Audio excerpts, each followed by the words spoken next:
యుద్ధం ప్రస్తావన మళ్ళీ వచ్చింది. 2038లో మానవాళి అంతమవుతుందా? భూమిని గ్రహ శకలం ఢీకొట్టబోతోందా? ఈ విషయంలో నాసా శాస్త్రవేత్తలు ఏం చెప్తున్నారు? ఎలాంటి ప్రయోగాలు చేయబోతున్నారు?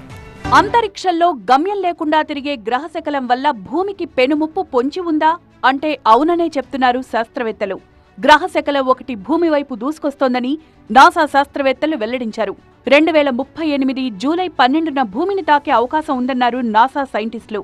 గ్రహశకలం ఉనికిని గుర్తించినట్లు చెప్పారు. దాని పరిమాణం ఎంతనేది ఇంకా తెలియరాలేదని, భూమిని ఢీకొట్టే ముప్పు మాత్రం 72% ఉందంటున్నారు. ప్రస్తుతానికి ఈ ముప్పును తప్పించేందుకు నాసా దగ్గర ఎలాంటి మార్గం లేదని తెలిపారు.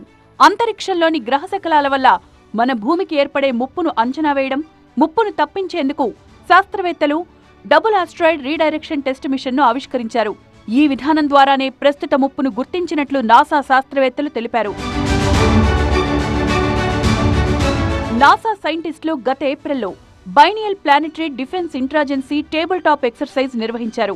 సమీప భవిష్యత్తులో గ్రహశకలాల వల్ల భూమికి ఎలాంటి ముప్పు లేకున్నా గ్రహశకలాలను ఎదుర్కోవడానికి సమాయత్తమయ్యేందుకే ఈ ఎక్సర్సైజ్ చేపట్టినట్లు తెలిపారు. దీనికి సంబంధించి జూన్ 20న నాసా మేరీలాండ్లోని జాన్ హూష్కిన్స్ ఐప్లైడ్ ఫిజిక్స్ ల్యాబొరేటరీలో ఓ కార్యక్రమాన్ని నిర్వహించింది. ఈ సందర్భంగా ఈ విషయాన్ని వెల్లడించింది. ఇంకా 14 ఏళ్ల సమయం ఉండడంతో దాన్ని దారి తప్పించేందుకు ప్రయత్నాలు చేయాల్సిన అవసరాన్ని తెలిపింది.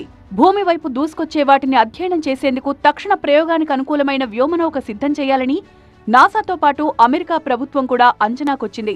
గ్రహశకలానికి సమీపంగా వెళ్లడం, అవసరమైతే దానిపై దిగేలా వ్యోమనౌక ఉండాలని నిర్ణయించాయి. భూమి వైపొచ్చే గ్రహశకలాలను దారి మళ్లించేందుకు నాసా ఇప్పటికే కైనెటిక్ ఇంపాక్ట్ అనే సాంకేతికతను సిద్ధం చేసింది. ఇందులో భాగంగా ఓ వ్యోమనౌకను గ్రహశకలంతో ఢీకొట్టించి దాని దిశ మారేలా చేయనున్నారు. అయితే ఈ టెక్నాలజీతో పాటు అదనపు సాంకేతికతలను అభివృద్ధి చేసుకోవాల్సిన ఆవశ్యకతను ఈ కార్యక్రమంలో తెలియజేశారు నాసా సైంటిస్టులు.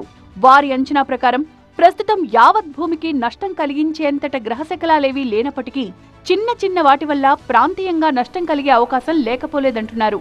దీనికోసమే నాసా కైనెటిక్ ఇంపాక్ట్ సాంకేతికతను అభివృద్ధి చేయనుంది.